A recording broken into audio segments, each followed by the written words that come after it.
All righty. Good morning, folks. I'd like to welcome you to the 2012-13 May Revised Budget Analysis webinar put on by the Community College Chancellor's Office and the Community College League of California. We've got a short presentation that we're going to run through, and then we will take questions. And I encourage folks to submit questions, starting now online, and we'll certainly keep tabs and follow up at the conclusion of the presentation. This morning we have our participants in the webinar. We have our Chancellor, Jack Scott, is here this morning. We've got Vice Chancellor Dan Troy from the Chancellor's Office here this morning. We also have Scott Lay, our President and CEO of the Community College League, and myself, Teresa Tenna, with the Community College League. And with that, we're going to jump right into the presentation. I'm going to turn this over to Scott Lay. Good morning, everyone. First off, we'll talk a little bit about the current year budget, and then move into the proposal for the 2012-13 fiscal year. While there's only about 45 days left in the current fiscal year, there's still some big uncertainties for California's community colleges. First, if we go back to the budget that was enacted last June, you recall that we had a $400 million ongoing general fund cut and a fee increase to $36 per unit that took effect last fall. That partially offset that $400 million ongoing general fund cut. Additionally, in January, because state revenues were below projections, we had a triggered cut of $102 million, and that also triggered a fee increase that will take effect this summer at $46 per unit. It's an effective ongoing cut to community colleges of $385 million in 2011-12. Additionally, you know about the February surprise. We've had this apportionment shortfall from both projections of student fees and property taxes coming in, actual revenues coming in below projections. That started out as a February surprise of $179 million, $30 million of which we were prepared for and knew about. The good news is it's now projected to be a $129 million current year shortfall. This was reduced because the San Mateo Community College District became basic aid, meaning that they got more local property taxes than their apportionment required, and that frees up general fund dollars for all other non-basic aid community college districts. However, in addition to this current year shortfall, you may recall that we've talked about this redevelopment money that the governor projects that community colleges are going to collect in the current year and in the budget year based on the wind down of redevelopment agencies. The governor yesterday lowered the current year projection of this extra redevelopment money coming to community colleges to $116.1 million, but the bad news is we really haven't seen any of this revenue materialize, and the governor is proposing that the legislature take away an equal amount of $116.1 million of general fund dollars before this current fiscal year ends in 45 days. That could be an additional current year cut to the extent the redevelopment money doesn't materialize. Moving on to the 2012-13 budget, you may recall there was a $9.2 billion deficit that was projected in January. The governor balanced that with $4.1 billion in program cuts, and $5.1 billion in temporary taxes. The governor now has recognized a $16 billion, $15.7 billion budget problem. He solves that with $8.3 billion in cuts, with the biggest cuts hitting CalWORKS, Medi-Cal, K-12, and community college funding under Proposition 98. And a new big piece, and we'll talk about this a little bit later, the governor proposes a significant capture of redevelopment assets that local cities or local redevelopment agencies have in their wind down accounts, essentially. This is different from the future prospects of increased property taxes to community colleges and K-12 from the redirection of redevelopment money. This is actually getting the cash assets that these redevelopment agencies have, and we'll talk more about that. Additionally, the governor proposes $5.6 billion in temporary tax revenues. You may recall that the temporary tax that's a compromise between the governor and the proponents of the millionaire's tax will bring in somewhere between $6.9 billion and $9 billion, $6.9 billion and $9 billion.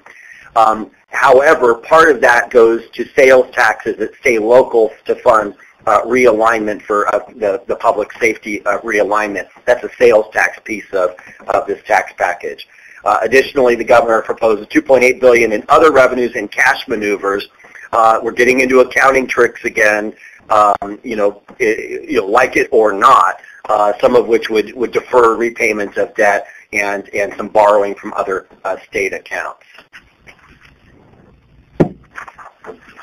Just as a reference, here's the compromise tax proposal. You can see the old, you can see the new. Again, some of these slides will just not talk much about them, but when you download them, you can get the more specific information. You see it's a temporary sales tax for 4 years and a temporary personal income tax on individuals that make over $250,000, and that would be a 7-year tax. We can't underscore the significance that the temporary tax measure would have for K-14 education. The slide that you see in front of you shows that last year the Proposition 98 funding for K-12 and community colleges, in the current year was $47 billion. That would go up to $53.7 billion in 2012-13 and escalate all the way up to $64.3 billion in 2015-16.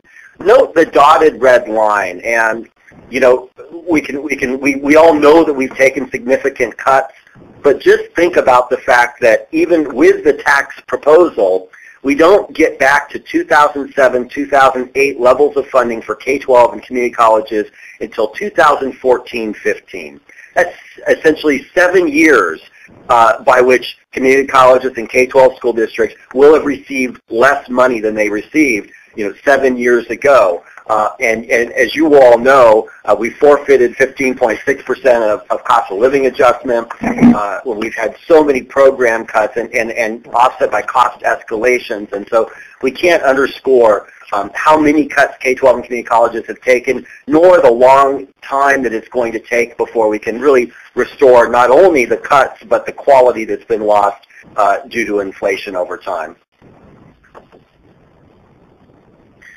If the tax measure fails, 90% of the triggered cuts would be to schools and community colleges for a total of $5.5 billion. I apologize, it's a little hard to see that number on the top line, Proposition 98, $5.5 billion. The University of California, the California State University, would see their triggered cuts go up to $250 million. They had proposed at $200 million in January.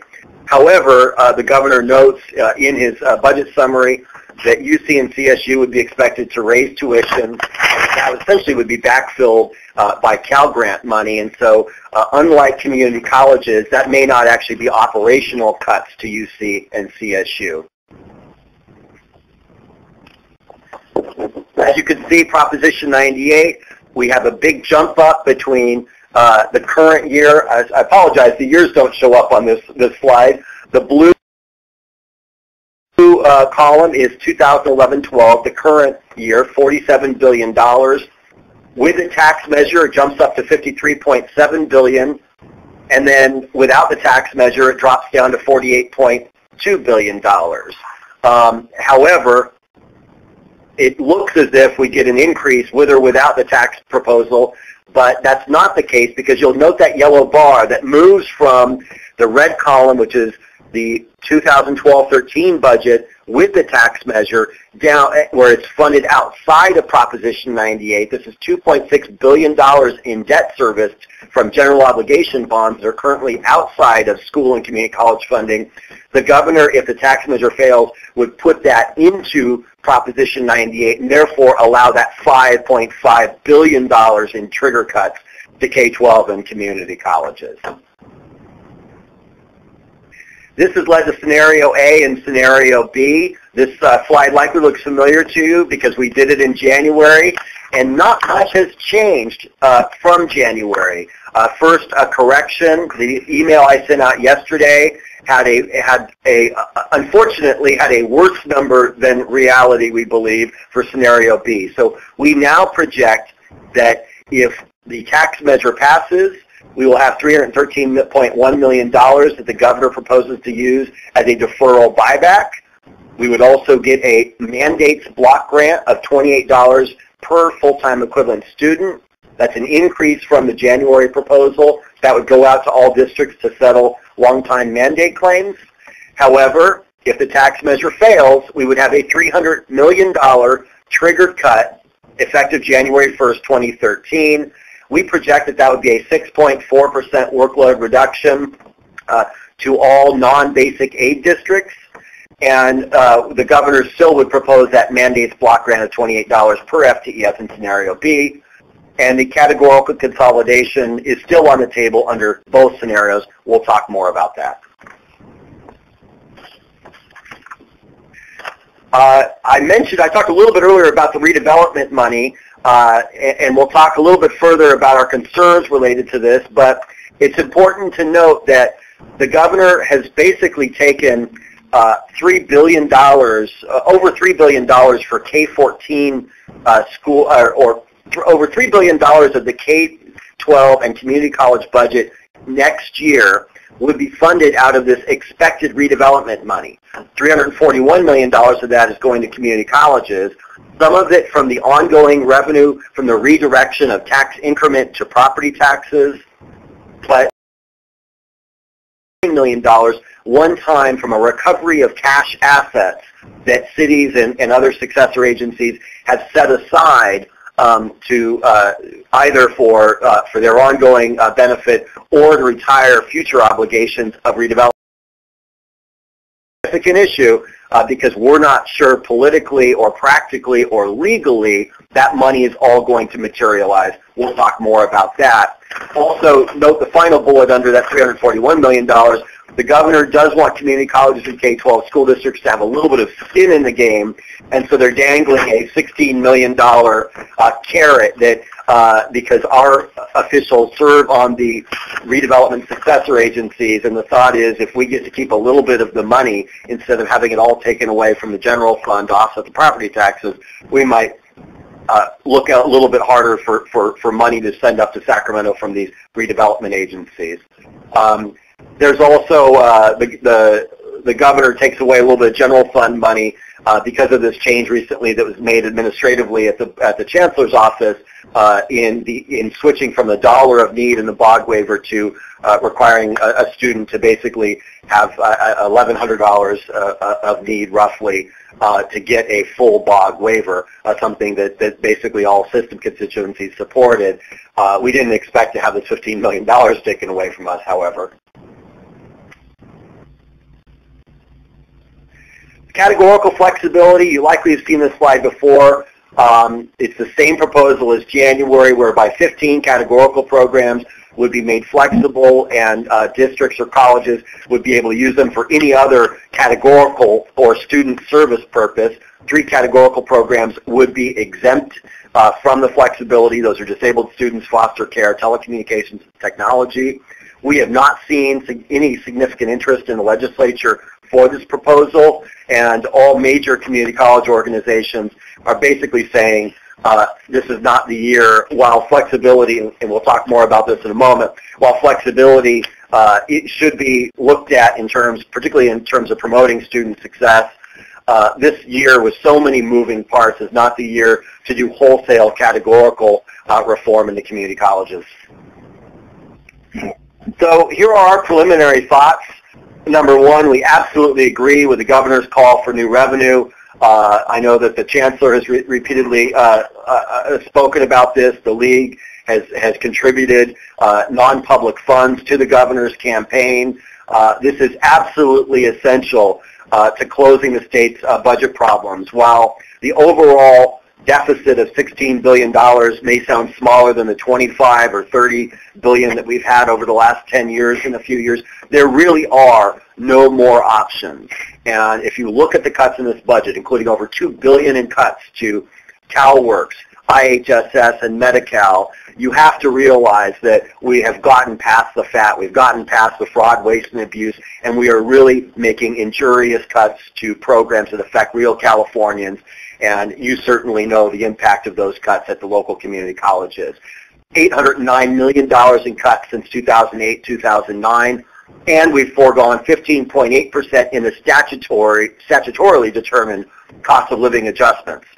As I mentioned before, the tax measure would finally restore the 2007-8 funding levels for K-12 schools and community colleges in 3 years from now. That is significant. It's been a significant near decade of cuts to our schools, and it's time to reverse that trend.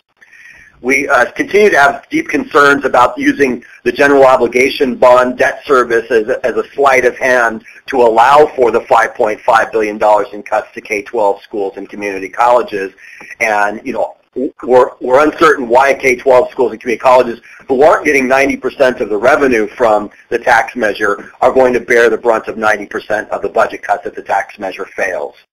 We also think that the reconfiguration of the deferral buy-down to instead be a positive trigger has a significant merit in actually being able to fund some classes, to fund some services, so that our faculty, our staff, our students, our community feel that we're not just cleaning up the state's books, but we're expanding access and success in our colleges. And as I mentioned before, we don't believe the wholesale consolidation of categorical programs this year is a good idea. I'm going to turn it over to the Chancellor now to offer his preliminary thoughts before returning to our budget risks and next steps and opening up for questions.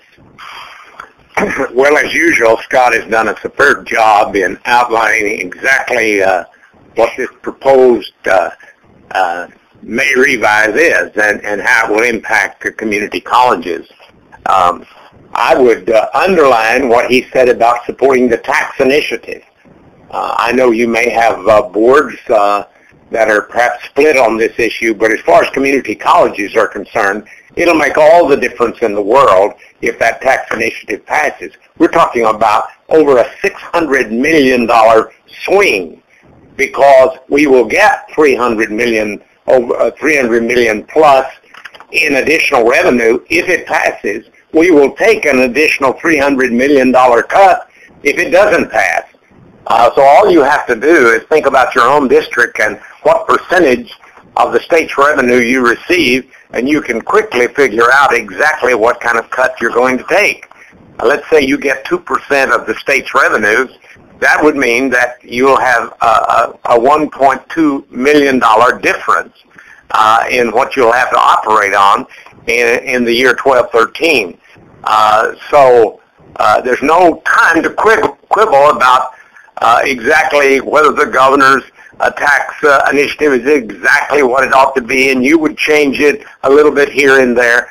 The real point is that the state of California has taken a terrific hit in terms of its revenues. It has badly hurt the community colleges. We know that thousands of students who want education are being turned away, so we just have to be behind this tax initiative as far as the good of the community colleges are concerned. Just a few thoughts on some of the things that Scott outlined. One is the issue of categorical flexibility. Politically, I would say that that's very improbable.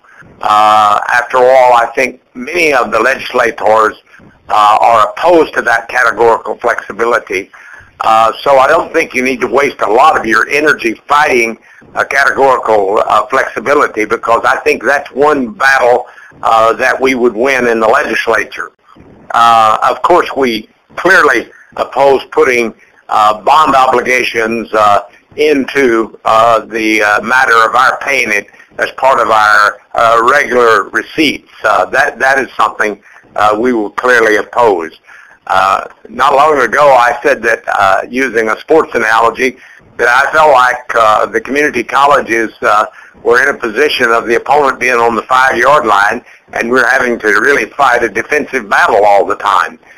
In the 3.5 years I have been privileged to be the chancellor, it has been nothing but cut, cut, cut.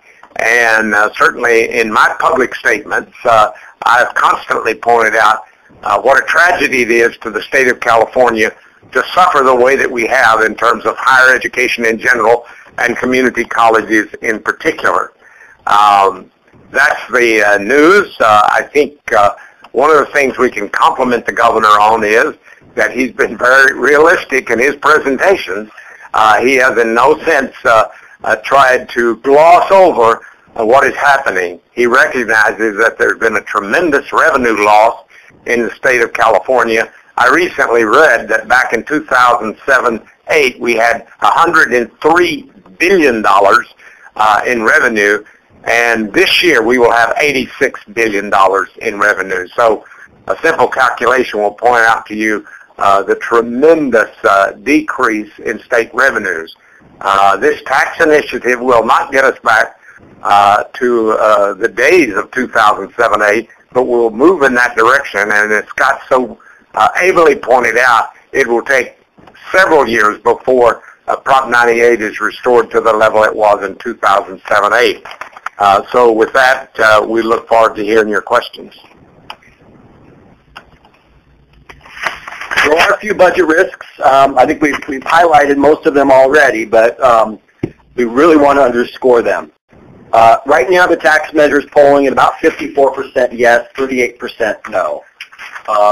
As somebody that's kind of a fan of politics and somebody that watches ballot measures, that's not something you go to the bank on.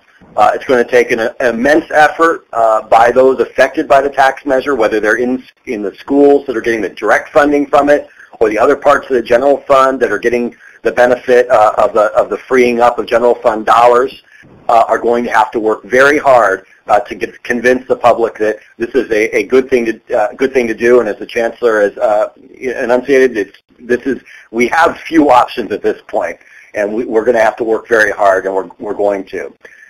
Additionally, the revenues are highly variable.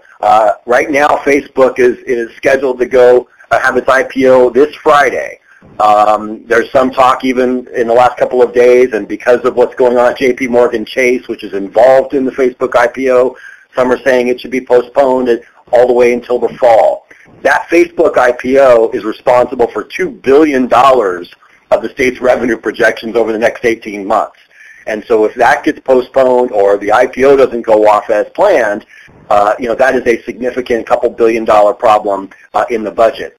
Additionally, many of the governor's budget solutions are problematic politically and legally. I don't know where the votes come from for this budget, although I said that last year and there were votes. And clearly with Prop 25 withholding lawmakers' paychecks in the absence of a balanced budget, there's a little bit more incentive for them to come to vote for a plan, but including this money from the redevelopment agencies, that's going to be very difficult for a lot of lawmakers to take money away from their cities and other agencies to send to Sacramento. Planning will be difficult. It was going to be difficult under the January proposal. Now that both the good side and the downside of the tax measure passing or failing have both amplified a little bit. That means a little bit bigger workload reduction. We're now saying 6.4%, and that will be decided on in November. So that's equivalent of a 12%. If you have to do all of your workload reduction with only 6 months left in the year, that would be very difficult to do, and we understand that. Additionally, the redevelopment funds, if the governor's proposal is adopted by the legislature, which is a big if, we don't know whether those funds will actually materialize and whether there'll be continued legal challenges to that shift. Additionally, student fee shortfall next year could escalate again, as we may see more BOG waivers as fees go up to $46 per unit. The Department of Finance and the Governor's Office has been working very closely with the Chancellor's Office to try and have accurate projections here. But frankly, like predicting whether or not Facebook is going to go out for an IPO, it's hard to predict the behavior of over 2.7 million individuals as to whether or not they're going to apply for a BOG waiver any given semester. Additionally, we're starting to see some sluggishness of enrollment demand, not in all areas of the state, but particularly our rural colleges, and the governor has proposed tripling fees that those colleges charge to neighboring state students from $42 a unit to $138 a unit.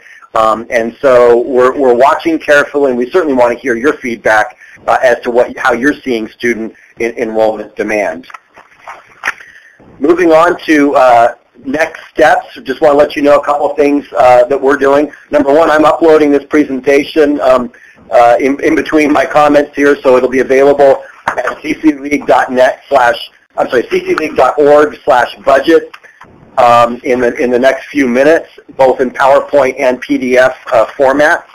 Tomorrow, at that same website, ccleague.org/budget, we'll have a sample letter to legislators available. We'll also have a sample revised resolution for your board or your union or your student government to adopt. And then we'll also be preparing a bunch of material for any of you that want to talk to your community, to your Rotary Club, your chamber, political organizations, about the facts of the cuts that community colleges have taken and the case for this temporary tax measure.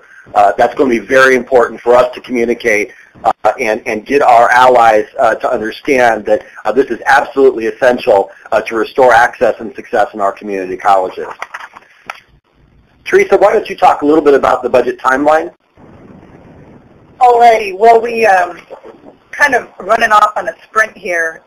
The May revise was just released yesterday, and actually the Senate Pro Tem had a press conference yesterday and indicated they were going to start holding hearings beginning tomorrow. So we're in a bit of a sprint until June 15th. As the PowerPoint notes, over the next 4 weeks we're going to be involved with budget hearings, and we expect the full conference committee to convene. We don't expect a budget until after the June 5th primary elections. Of course, we expect the budget to be passed by the legislature by the constitutional deadline. I'm sure folks are well aware of the recent court case that was found in favor of the legislators that the state controller could not withhold pay for delivering an unbalanced budget. There still is an expectation that the controller can withhold pay if the legislature does not deliver a budget by June 15th. Of course, it doesn't have anything about does not say anything about whether or not it needs to be balanced. So they will deliver a budget budget by June 15th, and then of course we'll be embarking upon a campaign in terms of educating folks in terms of what will happen to the community colleges if the ballot measure does not pass, and then of course we'll know the resolution of that soon after November 6th, and then if their trigger cuts are going to be taken into effect, it'll occur January 1st, 2013. So we have a lot of, in a short time frame, a lot of information is going to be communicated out. And our final slide, we should have the simulations posted of these new scenarios by about 3 p.m. today. They will, the positive and negative of the San Mateo going basic aid. One is, that relieves a significant share of the current year shortfall to all non-basic aid districts, but that will amplify the workload reduction for non-basic aid districts in the budget year 2012-13 if the tax measure doesn't pass. Alrighty, we're moving on to questions, and we've gotten quite a few. Please send in your questions via web chat if you get this morning here, and we have a number of them focusing around the trigger, and I'm going to ask Vice Chancellor Dan Choi to address them. Specifically, Hi, Teresa, if I might, I'd just like to say a couple of things too before we get into the questions, which I'm looking forward to answer. I think one thing that's not broadly understood out there, I know I live in Davis, and my neighbors say this all the time. It's like, can't we vote for the Munger Initiative and the Brown Initiative and get all of those revenues? And the answer is no. The initiative that gets more votes, assuming they both pass, will override the other. You can't spend the same money twice. If the Munger Initiative gets more votes than the Brown Initiative, that wipes out the Brown Initiative, and the community colleges don't see any money from that proposal. So clearly the Brown Initiative is in the favor of the community colleges, and I don't know that that is widely understood by the public, but it is worth mentioning. I think Scott and Teresa and the Chancellor did a great job of laying out most of the issues, but in terms of an on-time budget, I will say that I'm hearing from the legislature that is a very big priority for them to get it done as quickly as close to June 15th as possible, not only so that they can get their paychecks, but I think they know that the longer they quibble and bicker and debate, the worse it looks for the November initiative. It makes people cynical, and they think that hurts their case for taxes in November. So I think we can expect a budget that is reasonably on time. And with that, let's get right into the questions. All righty. One of the first questions we got was, what's the amount of the trigger cut for community colleges? And this individual would like some clarification on that. So Dan, if you could maybe tackle that one. Oh, what's the amount of the trigger cut for the community colleges? Yes. It looks like the trigger cut now. If we have $313 million in new money that the governor proposes for deferral buyback, assuming the initiative passes. If the initiative fails, we would lose that $313 million in new money and take an additional base reduction. It looks like I would estimate it between $290 and $300 million. So on a statewide level, that's roughly 6% workload reduction. I think, as Scott indicated in his in the presentation, the workload reduction you would face in your district might actually be a little higher than 6% because we have to exclude the basic aid districts from that calculation. But the bottom line answer to the question is that if the trigger is pulled, we would lose about $300 million in a base cut. The caveat to that is that the Department of Finance has not made a clear breakdown within Prop 98 of what the K-12 versus community college split is. He said that the Prop 98 trigger is about $5.5 billion, and they've not been explicit on that. But if we do the 11% calculation, it looks like we're in the $290 million to $300 million range. So that's the best answer I think we have for you today. And as a follow-up, we just got a question from a participant. What legislative solutions are being proposed if the tax initiative fails? And recognizing that this May revised proposal was just unveiled yesterday, but are we hearing any legislative solutions that are being thrown out? I think this question speaks to what flexibility the legislature would consider to help colleges deal with these cuts. And if so, I think we don't have a very clear answer yet on what the legislative response to this would be. Generally speaking, I think it's fair to say that the Senate side of the chamber is a little bit more willing to look at flexibility options than the Assembly is. The Assembly tends to prefer to protect targeted programs and does not like to loosen the purse strings too much on flexibility. So I think we will be, I would not be surprised to see some proposals floated from the Senate side of the House that might look at not the governor's proposal for very, very broad categorical consolidation, but they might consider some kind of LEO form of a block grant on the categoricals. And they might be willing to go a little bit further down the road of freeing up the uses of RDA funds from some of the past districts can only be used for deferred maintenance and capital outlay expenditures. I think the Senate may look at increasing the flexibility there. So we'll just have to see how the legislature absorbs the governor's May revise and where do they weigh in on those issues. And I think it's important, and I absolutely agree with Dan. He was talking all about how do we help you deal with the cuts. There are no other options in terms of revenue.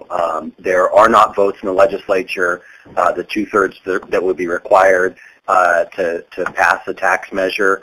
That will not happen. The legislature is not going to pass a tax measure this year. Now, the possibility is, right now Democrats look like they're going to pick up the state Senate with 2/3. That's 27 votes. The Assembly, the Democrats won't get 2/3, but may pick up a seat, may lose a seat. If it got to a situation where next January, in December, the new legislature comes in, depending on who wins a couple of seats and whether they're a little bit more moderate on the Republican side, facing the elimination of 3 weeks of the K-12 year, which is what the trigger cuts would do to K-12, there's a possibility that the legislature could do something, next January, although I wouldn't expect the community colleges to be a big beneficiary of that. They would be focused on K-12 and trying to stop that 3-week reduction to the K-12 school year.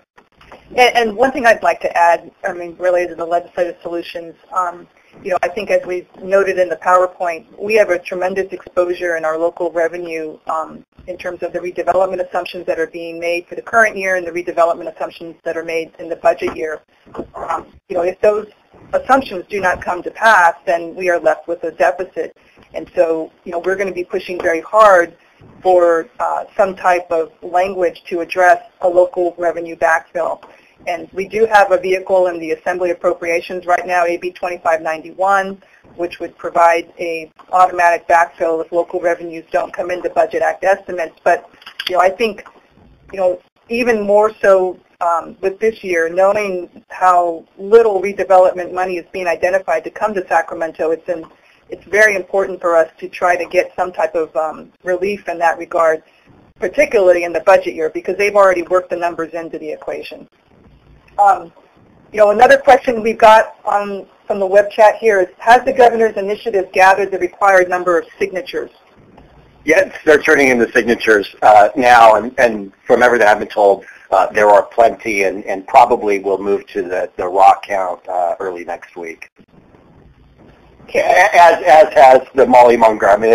We're point of no return. Both are going to be on the ballot. Okay. Another question early in the web chat was, is the base being fully restored for the 2012-13 fiscal year? Dan, you want to take that one? Yeah, I will. Again, this is assuming the optimistic scenario where the tax package passes. I think it is the governor's intent to fully restore the base. As you know, in the current year, we had a major problem in that the governor grossly overestimated the fee revenues we would collect, and that was and that led to a big current year deficit when those materials did not materialize those revenues did not materialize as estimated. The governor has assumed a very, very high level of bog fee waivers for the 12-13 year. So I think he has probably addressed that problem adequately.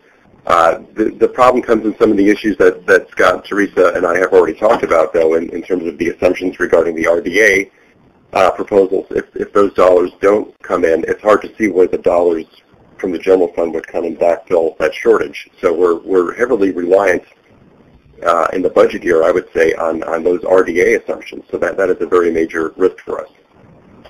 Another question has come in.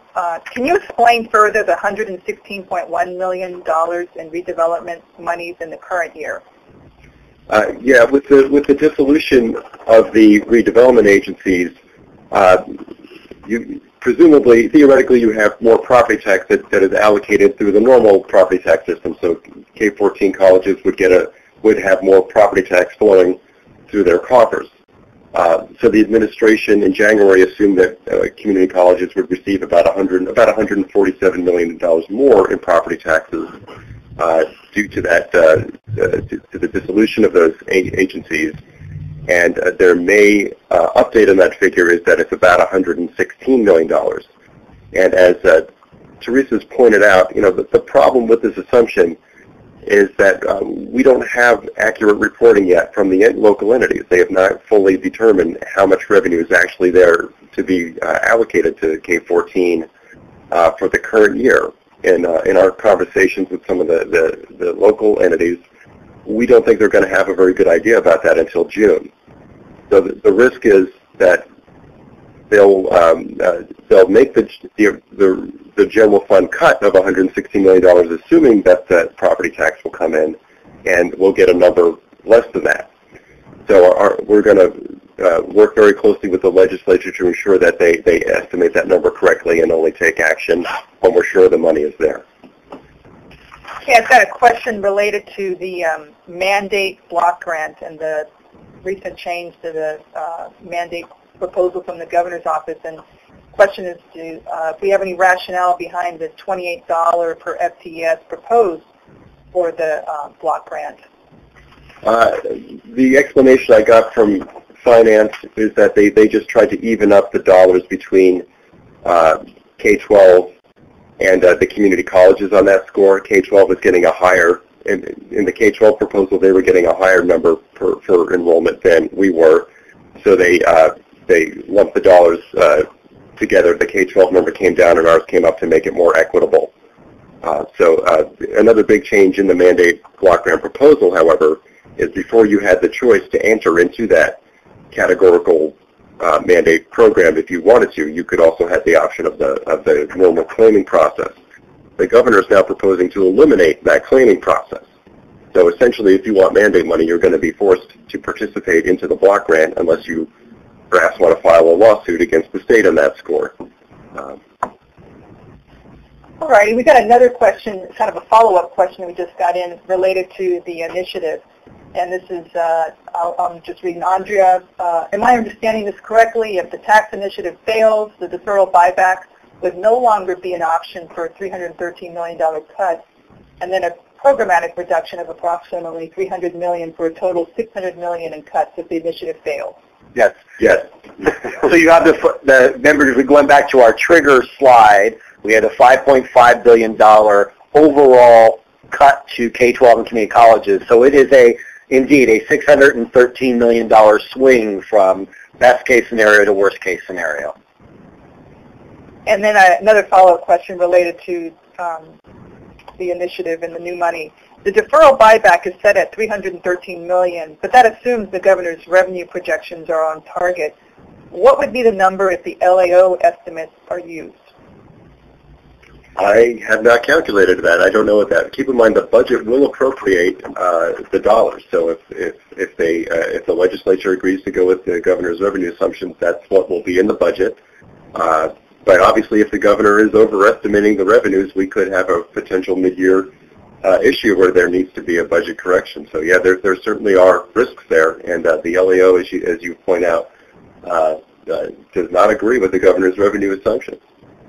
Although I think his revenue assumptions yesterday are probably closer to the LAOs than they were in January. Or maybe. He's making on Facebook. I think the governor brought down his revenue assumptions based just simply on the lower tax receipts this year. My guess is that he's still above the LAO projections, but the LAO will come out soon with their numbers. Follow-up question generally on the tax initiative, and this comes in from Wendy. I understand that CFT is supporting Munger, while AFT is supporting the Brown Compromise Bill comments. I think that the acronyms are not correct there. I think that's incorrect because CFT is a branch of AFT, and CFT was part of the compromise because it was their original proposal that Brown was able to reach a compromise with CFT and bring together finally a tax initiative that would increase the amount of money that we would receive, with a little heavier emphasis on income tax on those of high income. But the Molly Munger proposal, as is pointed out, is not good for community colleges. And I'm glad that Dan has pointed out the fact that they can't. If they both pass, it'll simply be a matter of determining which one had the greater number of votes. Just as if you'll remember the original term limit initiative some years ago, both the term limit initiatives passed, and the one that got the greater vote was the one that was implemented. It's PTA, I believe, is the only statewide education association that's endorsed the Munger initiative. I just checked their website. I know CSBA has not taken positions yet on either a measure and are looking at it over the next couple of months. And then a general question, what is the marketing of the tax initiative? I mean, I think maybe this question is more in terms of what's kind of the advocacy plan. Do you want to cut the school year by 3 weeks? Period. That will be that, and secure local funding for public safety, because this locks in sales tax money to local governments to fund the realignment of public safety, that Sacramento can't touch that money.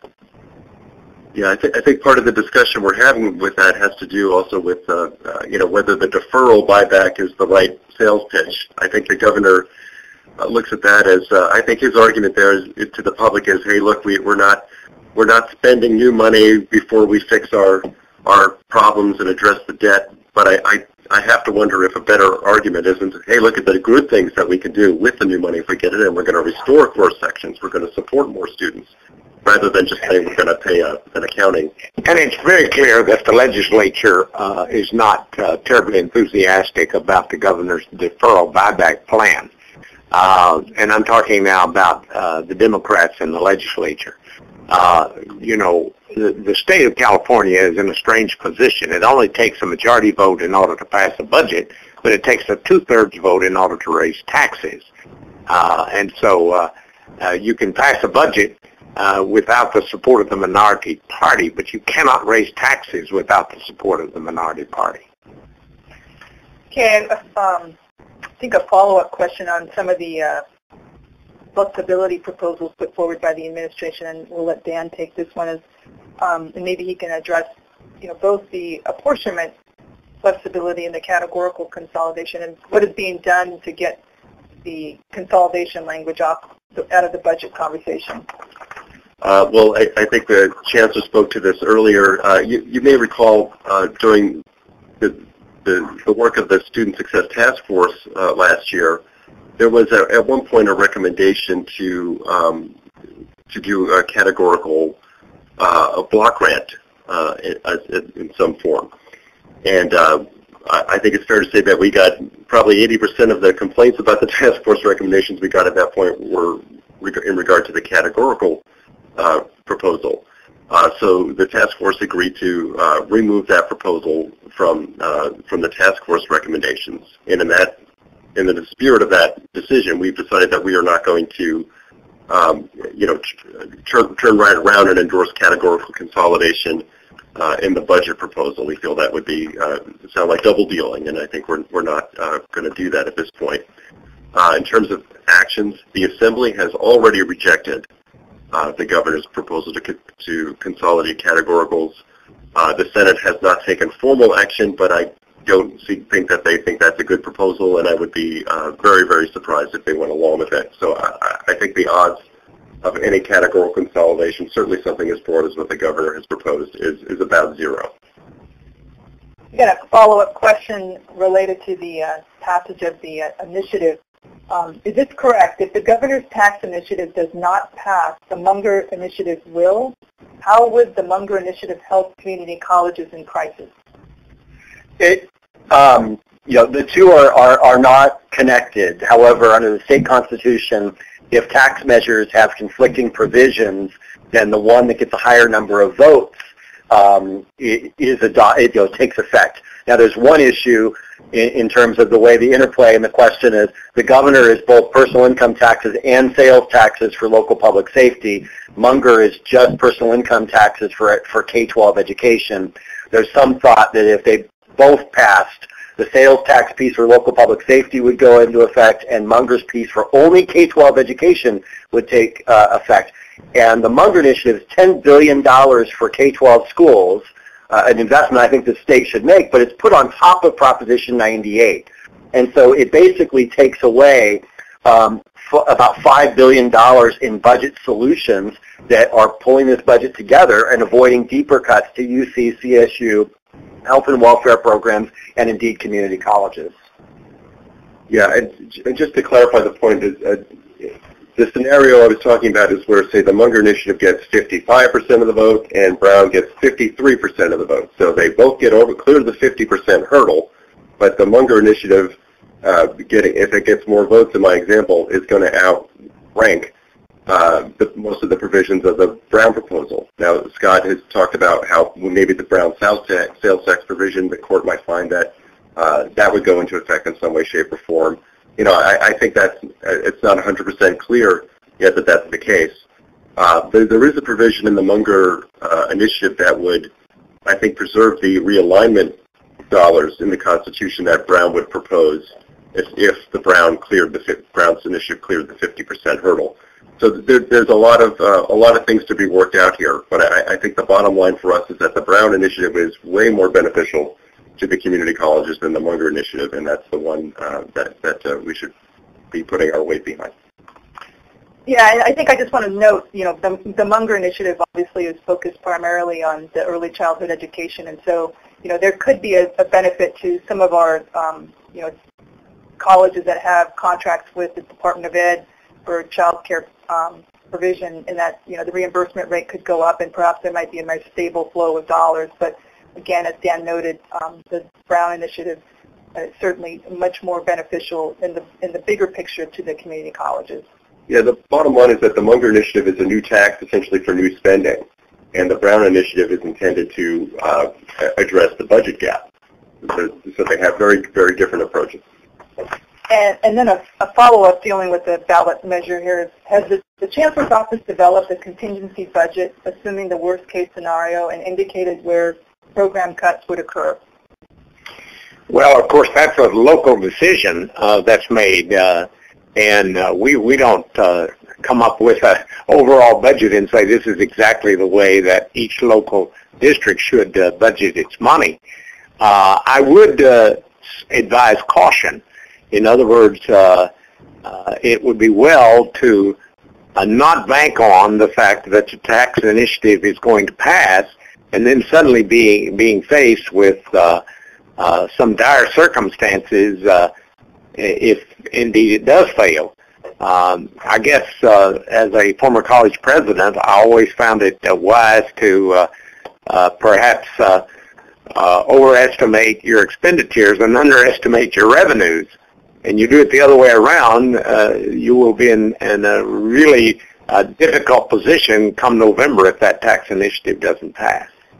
If the question was on specifically where the cuts would occur, we do believe it would be a workload reduction rather than, I mean, we could zero out all categorical programs, but I don't think there's any support either politically in the Capitol or among community college organizations to do that.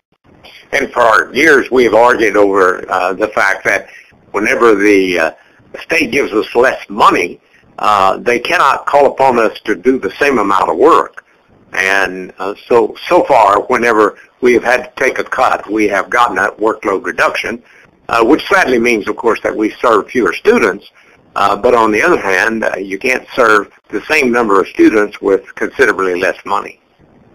Got a follow-up question related to the initiative from Andrea. Munger has admitted to accidentally leaving out community colleges. It was an oversight. I know the governor has been reaching out to Munger to try to cut some kind of deal. What can community colleges do to help put pressure on Munger? Can we put enough pressure for her to drop her initiative? No. She's already turned in. I happened to live in Pasadena, know Molly Munger very well, and I remember having a conversation some months ago with her, and she was rather adamant. So there's no hope of her abandoning her position. And of course, as you well know, she has inherited a great deal of money from her father, Charles Munger, who's a billionaire and second in the Warren Buffett empire. So it's going to go ahead, and a considerable amount of money will be spent in marketing the Munger initiative. There were attempts made to try to bring either a compromise or to get her abandon her proposal, but she hasn't done so. The real issue now is whether or not she will choose to attack the Brown initiative, which of course we hope she doesn't. Now we'll move on with some questions related to some of the technical aspects of what's been proposed, particularly on the property tax side. And we've got a question from Jim. Did the earlier projection of a $25 million shortfall in property tax revenue for community colleges include a shortfall in redevelopment-related tax revenue, or is this a $116 million issue on top of that? And I don't recognize the $25 million number. Maybe Dan could walk through what the number was. Yeah, I think the $25 million number that I recall may have been actually the fee shortfall that we had anticipated at the close of last year's budget. I think we did some scenarios involving the $25 million shortfall, estimated shortfall, when we did our workshops last summer. Of course, that shortfall grew to a much larger shortfall of about $100 million, as we saw at P1. The RDA issue is entirely separate. That's the governor's estimate of all the new property tax windfall, if you will, that will come in due to the dissolution of the RDAs. So that's a new risk. Now, if those dollars do come in and they drop our budget, general fund budget, by a like amount, it's neutral. But we need to make sure that we have those extra property taxes in hand before they adjust our current year's budget any further. Okay, and then this is a question directed at the Chancellor's office. Is there any consideration of reflecting the workload reduction in the advanced workshop for 2012-13? I think they're looking for a scenario in which the tax measure, scenario A if the tax measure passes, and scenario B if the tax measure fails. Yes, absolutely. We'll try to model that for our budget workshops, sure. And I just, it's going to be this is a very troubling budget from a planning perspective, because if you take all of those classes out of your schedule and the tax measure passes, if you don't rebound within that year, somebody else, you're going to go into stability, and you may not recover those students in the subsequent years. So, we'll be providing very cautious advice on both ends. Don't be too optimistic. Don't be too pessimistic. And this is why cash reserves are important. And I think some districts probably would use cash reserves and not do the full workload reduction if the tax measure fails. Yeah, I can't emphasize enough that I've always felt that the Department of Finance and to some extent LAO really they do these budgets at a very high level, a 30,000-foot level, and I think they don't really have an appreciation for administratively how you have to pull off these budgets, what it means to deal with to plan a budget where you could be $300 million up or $300 million down, depending on a later action in the middle of the year. And another follow-up kind of technical question related to the proposals. Can you clarify whether the May revise fully eliminates the property tax portion of the shortfall in the current year? It's not the May revise that does it. We believe that the current year property tax shortfall has been resolved because of San Mateo turning into basic aid status.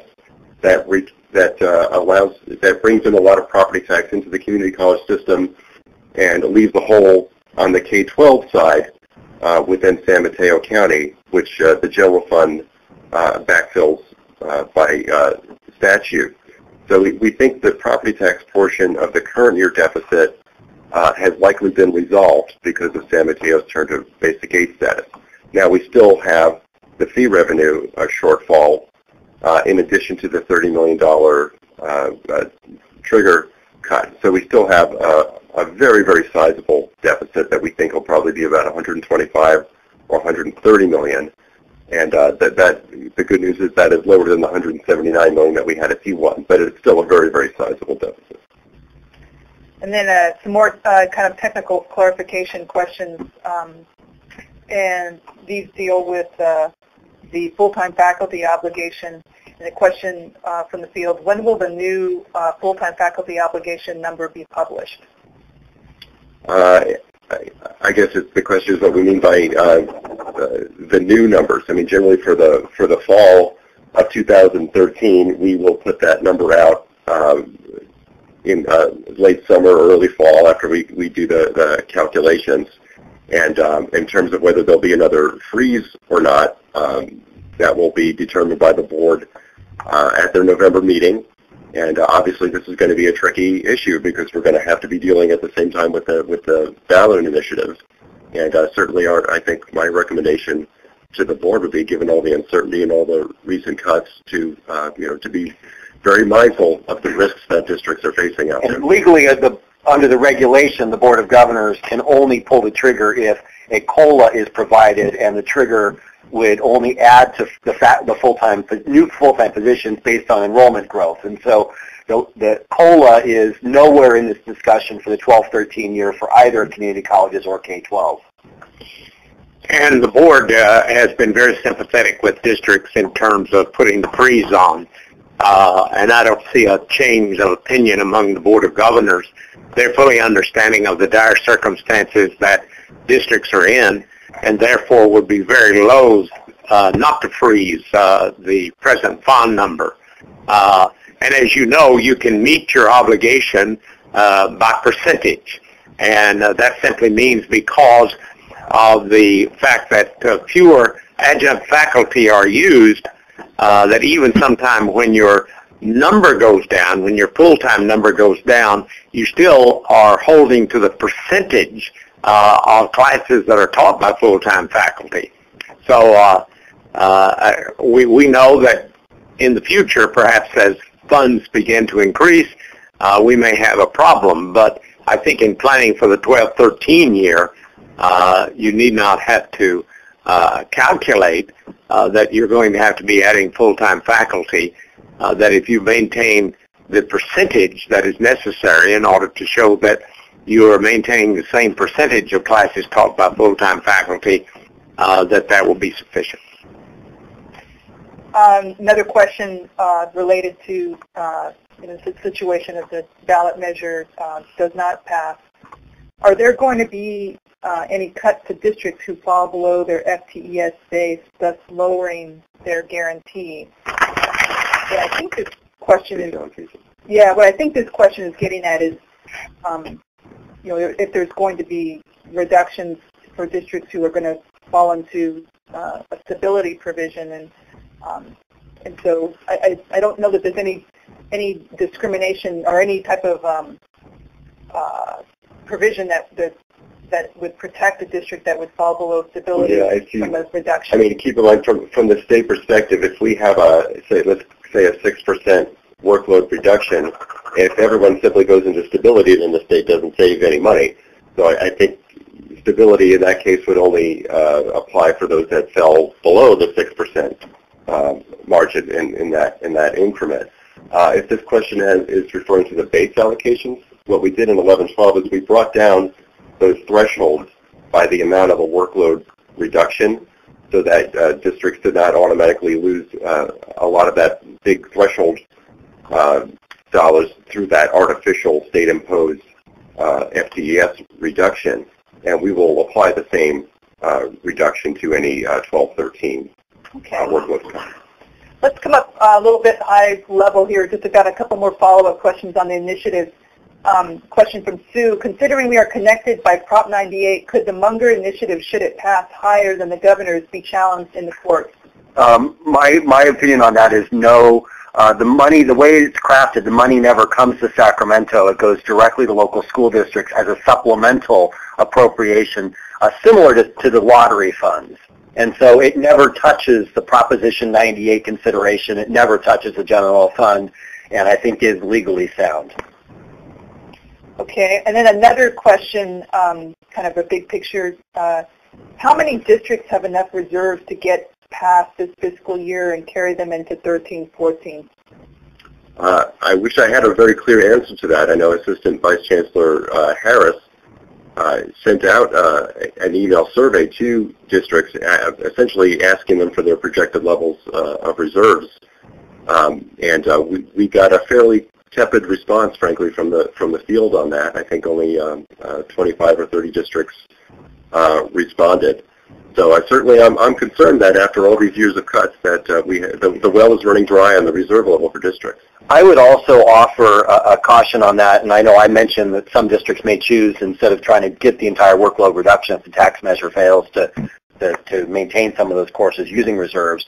But I would also underscore what the FCMAT executive director said at the trustees conference a couple weeks ago, that cash is king right now. In particular, if the tax measure fails, and if the governor and the legislature are overly optimistic on the revenue, we very well could have a state cash crunch again next spring. And you may recall there was a state cash crunch earlier this year. They deferred $900 million in K-12 payments. They deferred money to UC. We got out of that because we knew that community colleges were already in real bad fiscal shape with the current year shortfalls. I don't know if we're going to be able to get out of that next year.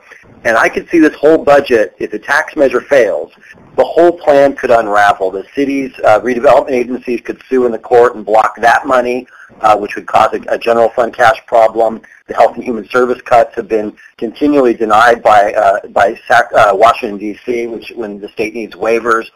And so having cash in case the legislature either does additional mid-year cuts or tries to move the cuts away from K-12, as they did this year in the triggered cuts, we could be facing a cut bigger than $300 million or a new deferral next spring if this thing unravels. Okay, I have a question related to redevelopment revenues from Lee. With redevelopment funds, what happens if one RDA has funds but another does not? Is there a plan to smooth the allocations across districts, or will each district be responsible for extracting its pro rata share of the governor's estimated RDA funds? Essentially at the end of the day, we smooth out property taxes across the system. So the more property taxes we bring into the system, the more there is to spread out. You've seen this with the P1 current year deficit. The system was short about $41 million, and that was applied across the board in a deficit. So similarly, the more property taxes that come in, the more it benefits the state system statewide as a whole.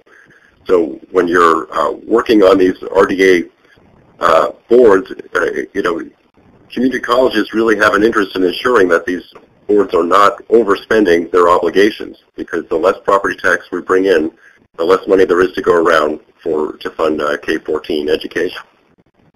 Okay, I'm going to try to bundle these. There's quite a number of questions about the full-time faculty obligation.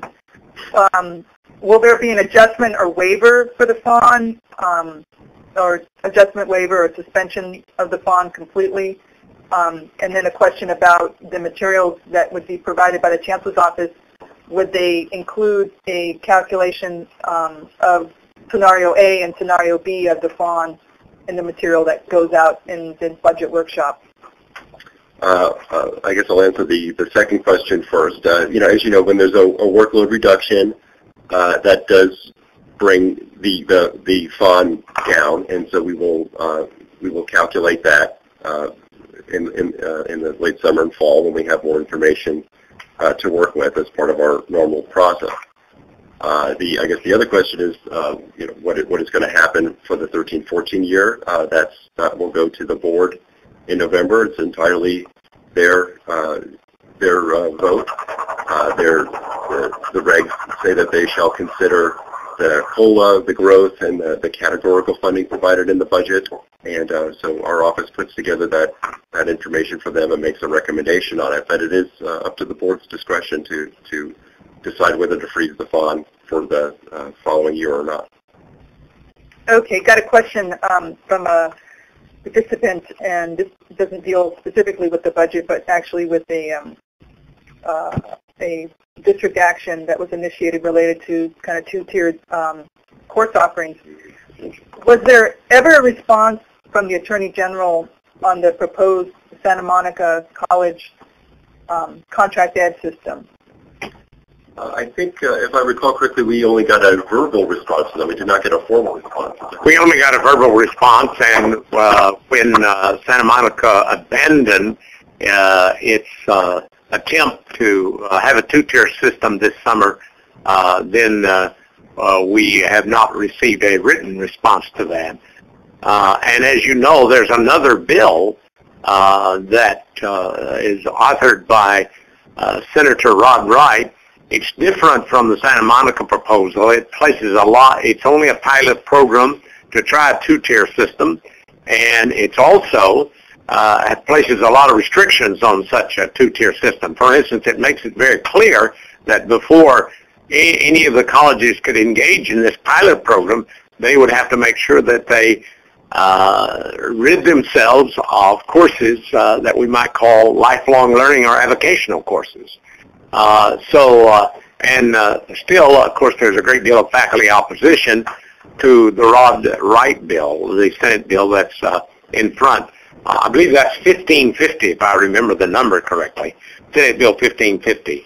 And that's where we stand now. As you know, the Chancellor's office took the position that they did not feel that the education code that dealt with contract education justified what Santa Monica proposed to do. Of course, obviously, if the Rod Wright bill passes, then that would be legislative justification for a very limited proposal. Another question asking about any legislative proposals related to a second layoff window, whether those have been vetted. I certainly haven't seen any specific proposals. The LA, that's something that the LAO has brought up in some of their write-ups. So, would the legislature consider providing that window? Frankly, I think I think it's one that would be needed if the tax initiatives fail. I don't know how K-12 and community college districts would be able to handle that kind of change without having some second window. But looking at last year's budget, the legislature went exactly in the other direction. They restricted districts from doing layoffs. So it's hard to know where the governor will land on this issue. And let's just be candid that if the tax measure passes, the main funders behind that tax measure are almost exclusively labor unions. And so we want the money from the tax measure, but also understand that the governor needs labor in order to pass the tax measure, and will likely be very politically kind to labor because of that. Okay, I've got another question, not specifically related to the initiatives, but is it true that districts will not be held accountable for Title V hiring requirements if they choose to flex their categorical funding, which includes EEO areas?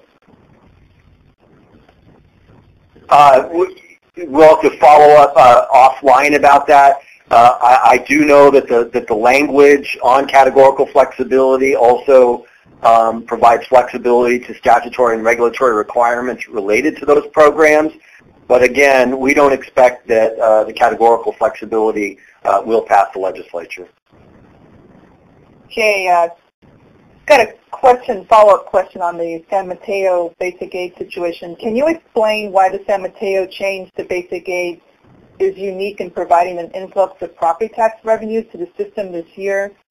Also, with the potential increase in property tax revenues, is there a potential for more districts to qualify as basic aid? Generally, districts become basic aid when their local property tax base grows faster than state funding for school districts or community college districts.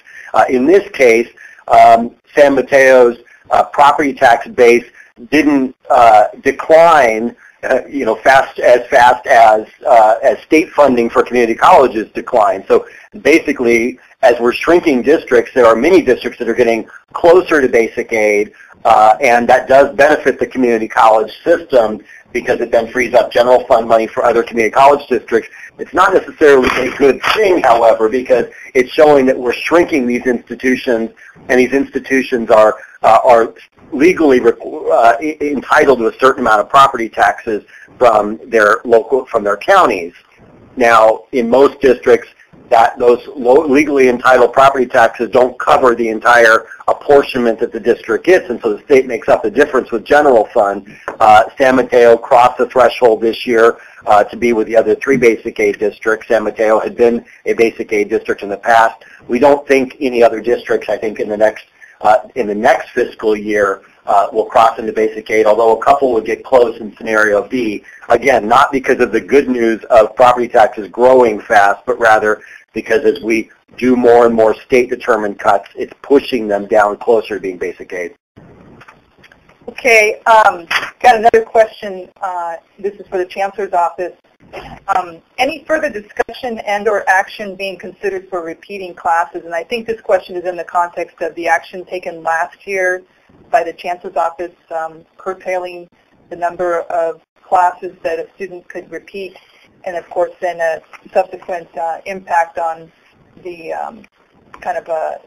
perhaps the funding of it. Well, as you know, we did cut back on the times that an individual could attempt classes and repeat them, and we are considering the possibility of not allowing repeatability in classes that one passes. This would impact largely, I would say, physical education and classes in the fine arts. In other words, we're saying in effect that somebody can't take golf for 4 times while we are not unable to offer our basic math and English and other courses. The first year in which we took a severe cut, we turned away 133,000, or at least we had 133,000 fewer first-time students.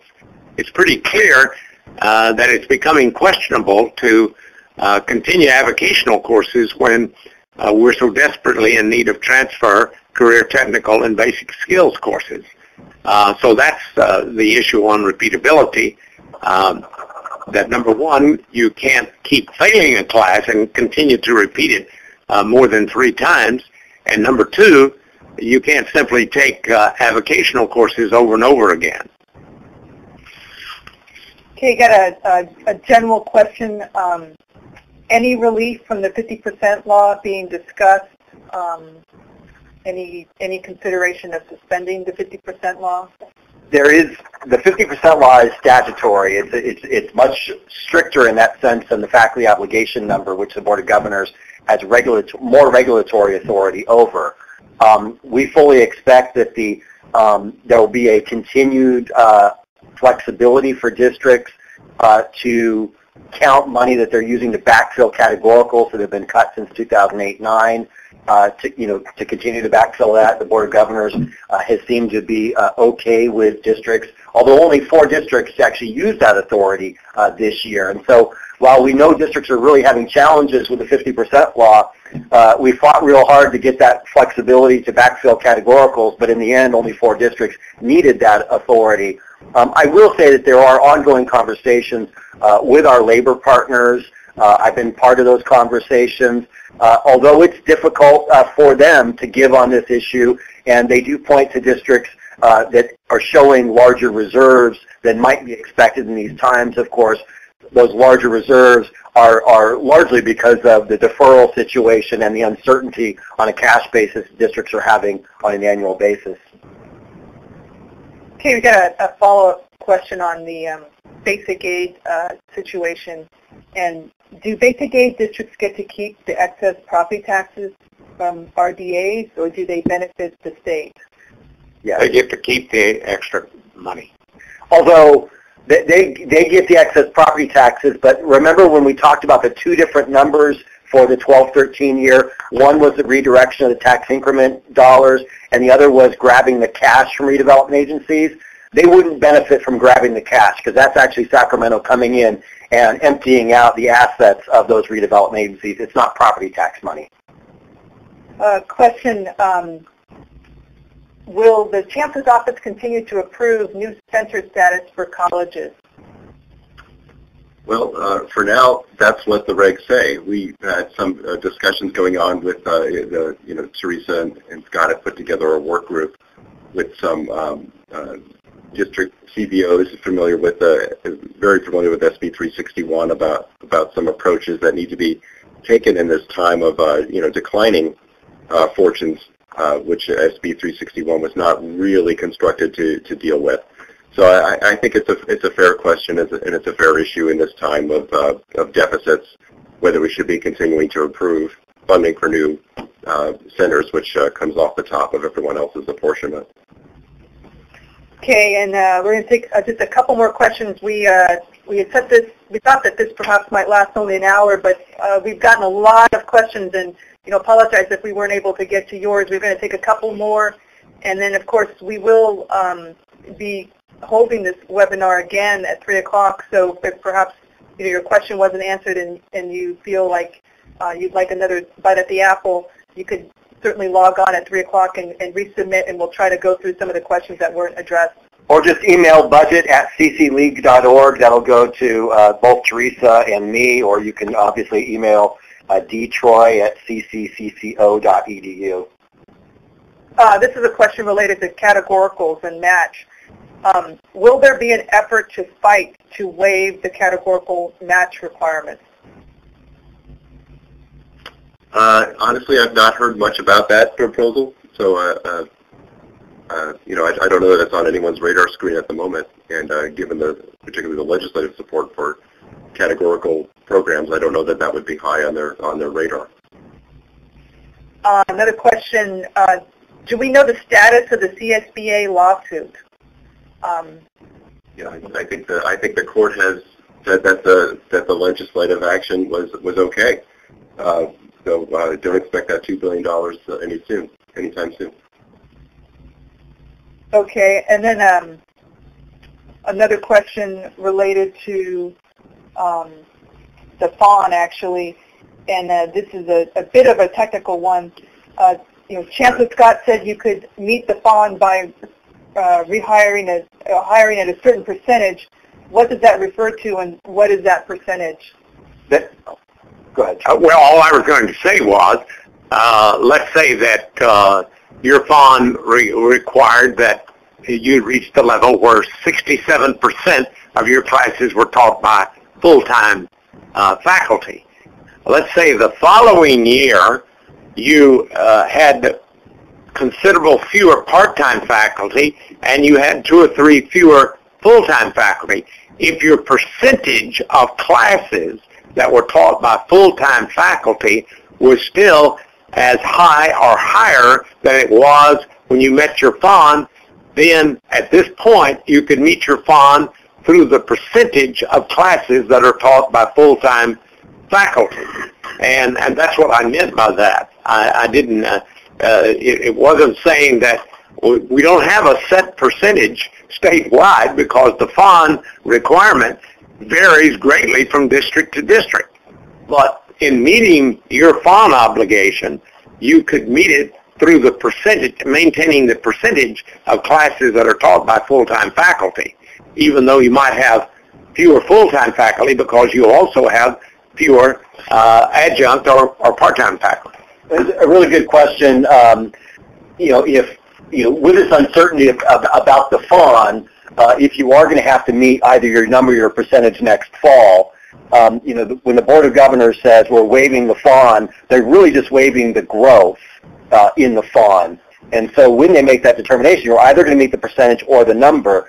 The question that's posited here is, okay, when the Board of Governors comes in November and looks at it and says, well, there is no growth and there's not enough COLA to pull the trigger, colleges aren't going to know at that point whether or not scenario B is going to happen in a workload reduction. And so the suggestion is that in November that the fawn should actually be lowered by 6%, and then if the tax measure passes, then it would assumedly go back up. That's I think a valid question. Actually, I'm not sure. Was the Board of Governors meeting before or after November 6th?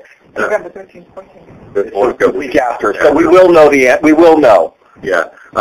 So a couple of points on the fawn is remember that the fawn number is largely driven by the growth or the decline in credit FTES, right? So if there is the 6% reduction, and the number in regard to the fawn would vary by district. It may not exactly be 6% for each district, but that number does go down if there's a workload reduction.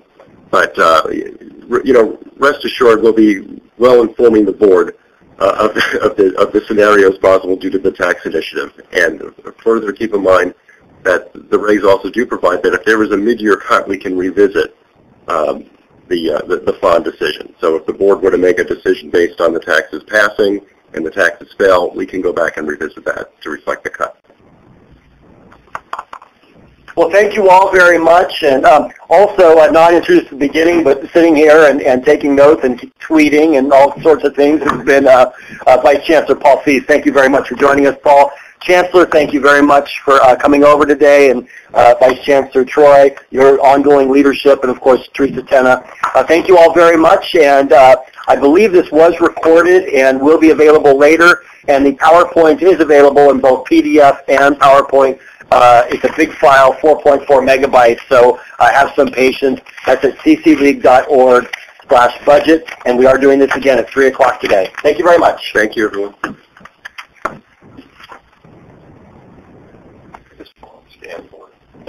Fact, obligation number.